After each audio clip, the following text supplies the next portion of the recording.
Rape crisis centres provide essential services for women who need life-saving and life-affirming help right now. The need for these vital services is on the rise, but many centres operate at 1990 staffing levels. Yet your ministry has frozen a promised funding increase that rape crisis centres desperately need right now. Minister, when will you release this funding so frontline workers can deliver the services women in crisis need and deserve?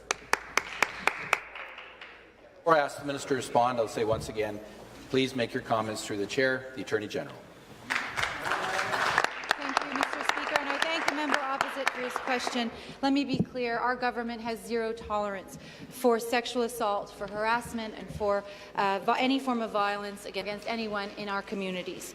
Our government stands with victims of crime, and all Ontarians deserve to live free from violence. That's why we're committed to providing victims with the services and the supports that they need. My ministry, along with the Minister of Community and Social Services, are working hard to review the programs that our province offers and the funding commitments that the previous government made to make sure that we are supporting victims of crime in a way that meets their direct needs in their communities where they live, and to do so in a sustainable way. Supplementary. Mr. Speaker, I think we all stand with women in crisis, but we can't stand behind a funding review and deny rape crisis centres the funding they need right now. The government was able to find money to give a tax cut to the 1%, but they're not able to find money to help women experiencing sexual violence who need it right now.